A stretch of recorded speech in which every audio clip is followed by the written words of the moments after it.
Worms. That's enough. Ah, chill out, girl. I think some of this might go. Be one of us. Wow, man, that just had a. The fuck just happened right there, man? I was in a time capsule right there. What happened? I went back to my younger years, and, Okay. and one of my favorite movies of that time was this movie, The Lost Boys. Who I swear, if it wasn't for them, the Twilight franchise wouldn't have never happened. I think The Lost Boys gave birth to the Twilight franchise, even though it was books already there. And the man who played David, man, is somebody who I really grew to really admire as an actor, because all the movies I saw, man, from Young Guns to Three Musketeers, all these different movies, A Few Good Men, Fire. All these movies are Fire. fucking off the Richter scale, and he's here with us today. The one and only Kiefer Sutherland is here. Crazy. Thank you so much for having me. Thank you. Yo, Kiefer, you don't even understand, man. We're going to talk about your album and all that, but people in this room absolutely love you. We'll talk about whatever you want. Okay, cool, man. Like, this dude over here is really, like, literally, I know you're taken, but he's in love with you. This is Big B right here, man. Big B, you want to talk to him, man? Oh, bless your heart, man. Okay. Yeah, Yo, I've been telling Sway, like, I've been looking forward to this. I mean, who do you know has the Lost Boys soundtrack? I mean, come on. You. Really? Brought the vinyl. You know? You and every strip joint from coast to coast. There we go. That's great stripper music, by the way. Lou Graham, Tim Capello, David Funko Pop, and the limited edition version of Vampire David. Oh yeah. wow, you got the limited edition? Wow. Yeah, the I haven't limited even edition. seen that. With the T-shirt that comes with your face on it. Yeah, There you I go. got it all. So Thank you, man. Wow, yeah, man. So it's Well, you guys, you're the reason I get to do it, so I'm in debt to you. Oh, okay, That's shit. dope. All right, great, man. Kiefer Sutherland is here, man. Does it? I mean, as an actor, man, when did you first start to realize that when a movie becomes like a cult following? Like, when did you? Well, with Lost Boys specifically, I've always said I was kind of sad that we were so young when we were making it that we didn't realize how lucky we were at the time. We just thought it was another job. I felt the same way about Stand By Me. You know, at some point, and I had a very lucky run. I had Stand By Me, Lost Boys, Flatliners, Young Guns 2, A Few Good Men. And so at some point, you know, from 19 to 25, you just go, okay, well, this is going to be my life. This is wonderful. This isn't that hard. And then I went through the decade where it didn't go so well.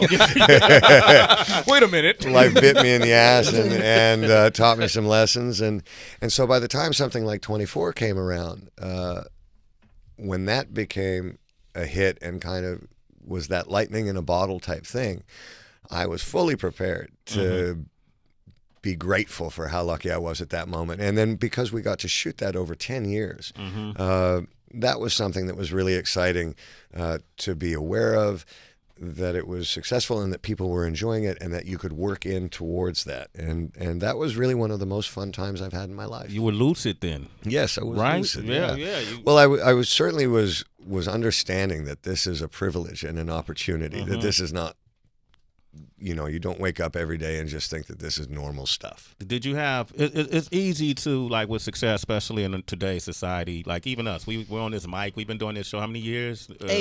8 years on this station, but I started personally in the early 90s doing radio, and you could get this demigod complex, not even realize it. You know, this ego could get inflated in the first half of your career. Were you dealing with that and didn't even realize it? I was lucky in the sense that I had children at an incredibly early age. Okay. I was 19, and if anyone can cut you down to size, it's a 4-year-old with a doll. And you know, so I've been very lucky. I also grew up, you know, I grew up with my mother, an incredibly strong woman, but a very successful actor in her own right. And then I was very aware of my father's success, even though I was too young to watch many of his movies at the time. So I think growing up, certainly watching people ask my mother or father for an autograph, and realizing that, you know, you had to take time for people. That people really invested not only money but their time to support your work. That you had to make room for that, and so both of my parents did that very well. And so I think I got a lesson before I even started in kind of human behavior and treating other people with dignity instead of, you know, the other alternative. And I've also watched a lot of young actors who have had no experience in this, and I've seen them sometimes really good people behave maybe not normally because this is how they think they're supposed to behave. Yeah. And the second you say, no, it's all right if you're nice to people, and then they are. And but I was very lucky. So you I think actually both of my parents treated people with great respect, and that the work was special and it deserved a lot of attention. And I've tried to work and be like that as they were. Kiefer Sutherland, man. I used to have nightmares about your dad, man. Me too. Yeah, man. What's the Invasion movie? of the Body Snatchers. Yeah. That That was one of the weirdest experiences for me, because certainly during my teenage years, we would spend a Christmas here and there, and we would spend some time over summer breaks. But I grew up with my mom, and when he did that final scream at Invasion of the Body Snatchers, he scared the life out of me. And I think I told him that, and I don't think I truly forgave him for a year or two, because it really did me up. Yeah, because he could bring that shit out at the family dinner. You know, Kiefer acting another. Hit you No, with that. That's worse than punishment. Yeah. The movie with Matthew McConaughey, A Time to Kill. A Time to Kill, and you played Freddy Lee Cobb. Yeah. Who was a racist who brutally raped and beat this black girl, right? Yeah, and killed a couple others. And killed a couple others. And listen, I mean, you're an actor. Obviously, your upbringing doesn't necessarily have to do with a character you play. But how hard was it to play Freddy Lee Cobb? There were two parts that I played in my career that were very difficult. Eye for an Eye was one of them. Again, criminal raped and murdered 3 women, and then Freddie Cobb in A Time to Kill, where he was the head of a branch of the KKK. And I was getting married at the time in between both of those films, and Forrest Whitaker and I had been friends forever, and he had come up to the wedding, and I was having a cigarette outside, and he said, "Are you really going to go do A Time to Kill?" And I said, "Yeah." And he said, "Man, you got balls." And I went, "What?" And he said, "They're going to hate you for that." And I said, no, people get it. You're an actor. And he said, "No, they don't." And I didn't realize he was right. And it was very funny. I was playing a hockey tournament in Las Vegas, and I went to go get a pack of cigarettes, and the ice rink was attached to a bowling alley. And A Time to Kill had just come out the week before.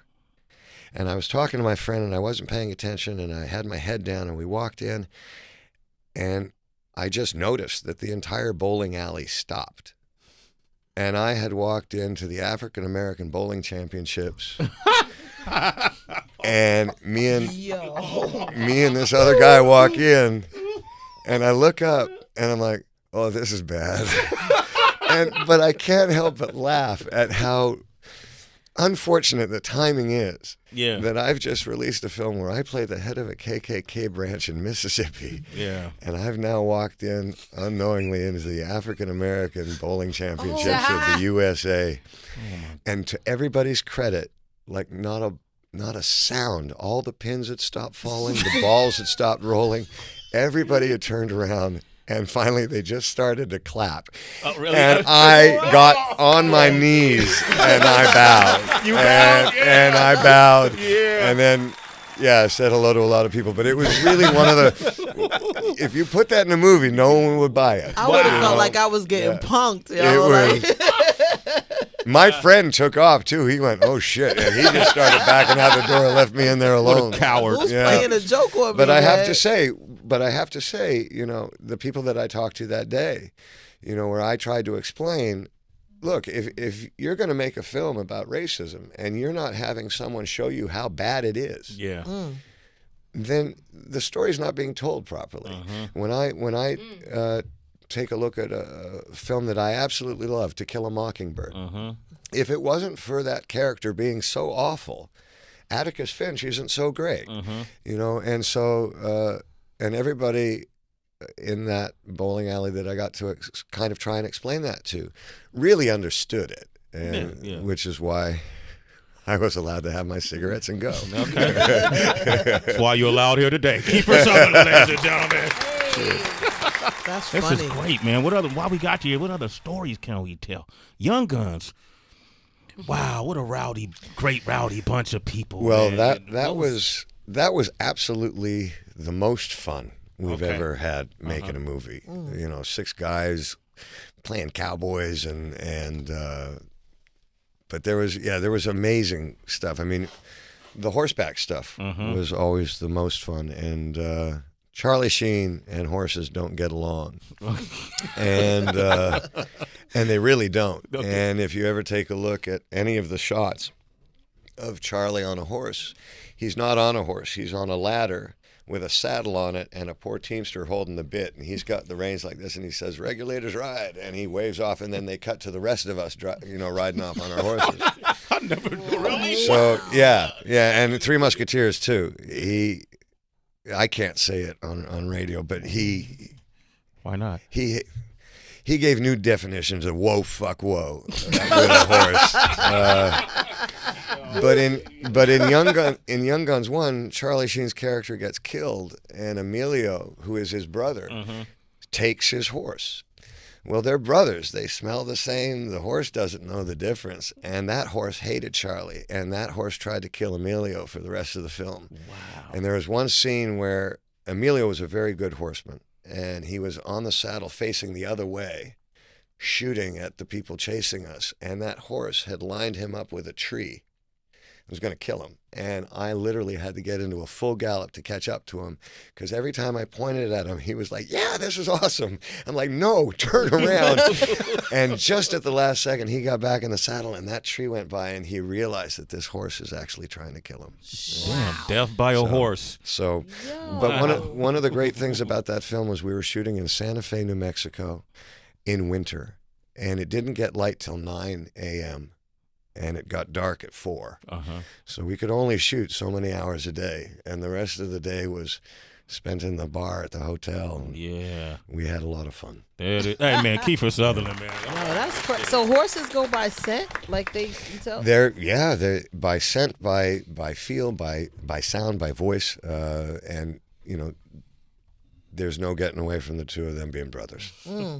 Wow. Kiefer has a new album out called Reckless and Me. Yep. We're going to talk about that momentarily. There's a couple tracks on it I want to definitely ask you about. We had Billy Bob Thornton has been here. Kevin Bacon has been here. Cool. Dennis Quaid has been here. And they've all come to talk about their music projects. You know what I mean? Yeah. Is that like, and it's interesting with actors who become musicians, who are probably already musicians, who need to act to pay for the bills, because early on musicians ain't making money. Actors aren't either. But actors who become musicians are easier accepted as a musician than musicians who become actors. Well, it depends. Okay. I think Frank Sinatra deserved a lot more credit for his work on a film like Here to Eternity and some of the movies that he made. But he was always going to be viewed as a singer. Chris Christopherson, the same way. Chris Christopherson is one of my favorite actors out there. He's also one of my favorite songwriters. The reality is that people don't maybe understand how similar they are. You're delivering it in a very different way. And yes, you need a specific skill set to play, to sing, and to write. But it's all telling stories. If you break it down to that, what I love about acting is getting together with a group of actors and a director and a cinematographer, and what's the best way are we going to tell this story? Same thing. Got a song, get together with a group of musicians. What's the best way that we're going to present and tell this story that's going to make someone want to listen? How are we going to hook them in? And subsequently, sitting at a bar with a bunch of friends, having a couple drinks. What's the best way to tell this story? And sitting here with you all. It's all about storytelling. And if that's what you love, and I finally took, a long time to get to a place where I felt that I had songs that I had written, that I had something to say.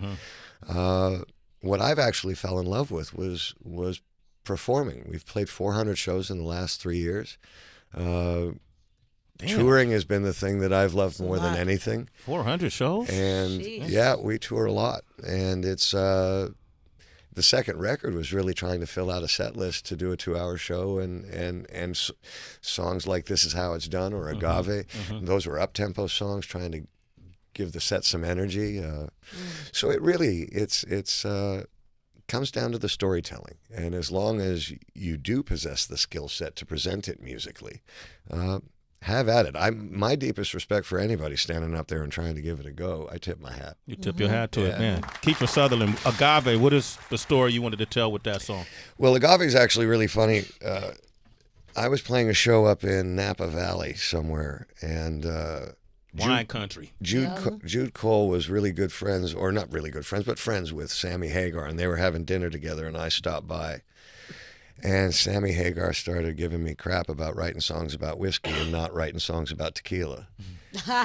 And real serious stuff there, huh? Yeah, and so I thought, well, okay, all of the other songs that I had written were really personal songs. So let's have fun with one. And it started off, I had the line right out of the gate, shot a man in Laredo, do or die, toe to toe. And Jude and I just started riffing. And we basically wrote the song, kind of just send it to Sammy Hagar and just go, there's your tequila song. But we ended up liking it. And Jude had a great guitar riff, Brian McLeod on drums. And then I filled in another guitar and just ended up really liking the song. And but it's kind of like an old Western, guys trying to make it across the border. That's what it's about? Yeah. All right, Kiefer Sutherland is here. Reckless and Me is the new album out now. You want to talk with him, 888-742-3345. This is Agave off the album. Yeah, Kiefer Sutherland, new album, Reckless and Me, out That's right fire. now. You like that, Heather B? I love it. Me and you Tracy so was much. in here jamming. Yeah, so Thank you. I say, you usually don't write about tequila. I say whiskey make you want to fight. You said... And not everybody. I've got some friends where tequila is the one that does them. I was walking down the street with a friend of mine who will go unnamed in New York City, and someone had bought him a tequila at the bar, and he looked at me and he said, I normally don't do this. It usually makes me kind of violent. And I said, well, don't. And he did it anyway, and about three more. We were walking down the street, and he threw a brick through like a 2-story window, almost cut his own head off. And I'm like, wow, you should never drink tequila again. Damn, who are your friends? Is what the question is. Damn. For fun. All right, we got Sean on the line from Chicago. That's great. Hi, Sean. What's up, morning team? Sway, Heather B. Hey. What's going on? Say hello to Kiefer Sutherland, man. Keith, big fan. Saw every movie you guys talked about, but I must say I'm much more of a Jack Bauer fan. Well, thank you very much. I was wondering, is there ever going to be a 24 movie? I know it was talks about it, but nothing ever went to fruition. Would it ever be that? It's the, movie or the series. It's the one thing I've learned to not say no to, because when we finished the 8th season, I said we were done, and then we went and made a 9th one. From Me to You, it was the character of a lifetime for an actor to play, and one of, I would say the nicest time I've had as an actor over any long period of time, which was 10 years. So if they were to come up with the right story and, with the sale of Fox to Disney and all of that stuff were to get worked out, it would be my honor to go back and do it. My only concern is that I don't run as fast as I did 10 years ago, and if they're going to do this, they better hurry up. Oh, damn, man.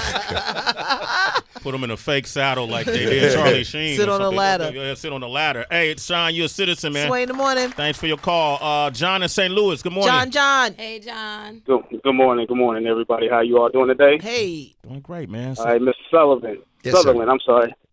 Man, it's been a pleasure to talk to you, man, because you gave me history. I watched all the movies, watched Flatliners, Young Guns, Lost Boys. I even showed my sons that movie. They were like, how is he a cowboy first and then he's a vampire? Dad, a vampire is real? I'm like, no, son, it's just a movie. It's chill.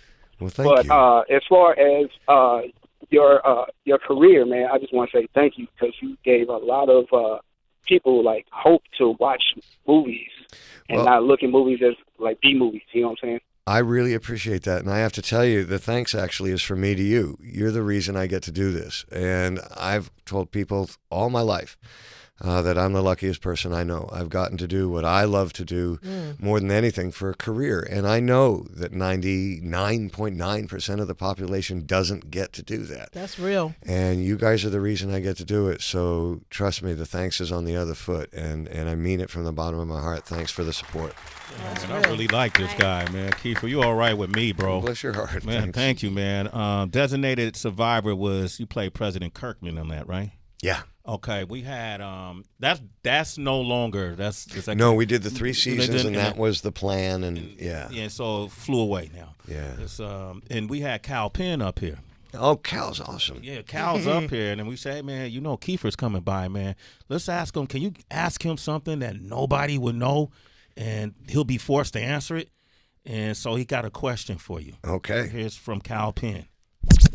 What was your favorite memory of somebody on Designated Survivor pranking you at dinner? Pranking me at dinner. I can't be specific that I remember the one about pranking me at dinner. Oh, my gosh, yes, I do. He's like, uh-oh. Well, because I was thinking of the first one, and the truth is there were 2 that I really remember. Cal and I were doing a scene on Air Force One, and the cinematographer had put a machine behind a pillow that made the sound of a fart. And I'm talking, but I'm looking at a television screen, and Cal is behind me. And the cinematographer let off the fart sound. And you could see me start to go, but I didn't want to ruin the take. But I thought it was Cal, and Cal thought it was me. And so I continue on with the scene, and I can hear him starting to bust up, and the guy lets it go again. And I finally turn around and go, are you all right? And he's like, I thought it was you. And we found out it was something else. But the dinner thing was actually Cal Penn. I was at a restaurant with a friend. Cal was having dinner with someone who had come in from out of town at another table. And I like to have a quiet dinner. I don't like, try and attract as little attention as possible. And Cal had them send me a birthday cake with like 80 candles in it. Looked like it was on fire. And made them sing happy birthday to me with the rest of the restaurant. Oh my gosh. It wasn't my birthday. Yeah. Gotta love that Cal Penn. You know what? And the cool thing about Cal Penn, which a lot of people will not know, I mean, how do you go from Harold and Kumar to working for Obama at the White House? Yeah. This is an incredibly astute, smart guy. Yeah. And the truth is, his service to his country, he left House, which was an incredibly successful show at the time, and went to serve for 3 years in one stretch of the Obama administration and another 2 years in the second term. This is an incredibly smart guy, and what an honor to work with him. Wow. Kiefer Sutherland is here. DB, go ahead, man. You've been dying over there. Well, now it's your turn to ask a question because we have Corey Feldman who's going to be here great. soon. So I figured maybe you could ask him a question since you guys worked together on Lost Boys. He played one of the Frog Brothers. Well, the simplest question to Corey would be, did you have more fun making Stand By Me or Lost Boys? And I'm trying to think of the other great question is, whose wardrobe did you like more, mine or Jason Patrick's? Because we had some pretty cool stuff, but it was very funny working with those guys because even though I might have only been 19 years old and Jason was maybe 20, Corey Feldman had to have been 13. And Corey Haim had to have been 13 or 14. And yet somehow between 13 and 19, it seems like decades. Yeah. Do you know what I mean? Yeah. And now we're virtually the same age. It doesn't matter as much. But I think I'd be interested to ask him if he had any inkling when we were making Lost Boys, whether he thought it was going to be successful or if it was just another job. Kiefer Sutherland, man. He gave us 3 questions. We ain't even gonna have to interview I this know. guy. All right. And I feel bad, Kiefer, that I don't really have like a great thespian question. I want to go back to the alcohol because I'm having a lot of people over for the holidays, and you mentioned whiskey. So what would you recommend? Like I could go to my bar and put it on the table and say, Kiefer Sutherland said this is a good whiskey, because I got a lot of guys coming over. Well, I drink the cheap stuff, so I might not be the best person to ask. But the whiskey that was the number one whiskey in the world during the 70s was a Justinian Brooks J&B Scotch, and that's what my mom and my dad both drank before they both stopped drinking. And that's what I used to steal out of my mother's cabinet. So I kind of got stuck on that pretty early. But Macallan's or Glenlivet would be a nice, fancy kind of Scotch. Yeah, I know those. But the J&B is very mild. It's not a heavy taste. And so for a beginning Scotch drinker, I recommend J&B. And drink responsibly, Kiefer says that. Okay, real finally, though, DB, I know you prepared something for Kiefer. That's right. I did a little digging, and we have a game that we do with first-time guests, and this one is called Clear Up the Facts. Oh, Nowadays, no. people are always making up rumors and fake stories, and you really can't believe anything you read on the internet. So we're hoping you can help us clear up the facts right here on Sway in the Morning. All right, featuring Kiefer Sutherland. That's Here we right. go, real All quick. right, this is good fun stuff. All right, is it true that you have a huge collection of vintage guitars? Yes. Okay. Is it true that you're a huge fan of Queen, the band? Yes. Okay. For your role in Samson in the Wild, you practice roaring like a lion in your car while driving. Yeah, I embarrassed myself pretty badly at a stoplight. Yeah. Yeah. How would it sound like? Well, I was into it, and I just forgot. You know, I looked like an ass. But I was, and it's hard to roar. Roar! You know, that's not. It took a minute to get used to, and so. I was trying to get that right on the way to the studio, and scared the shit. What the hell just happened? Wake your punk ass up, Sway in the morning.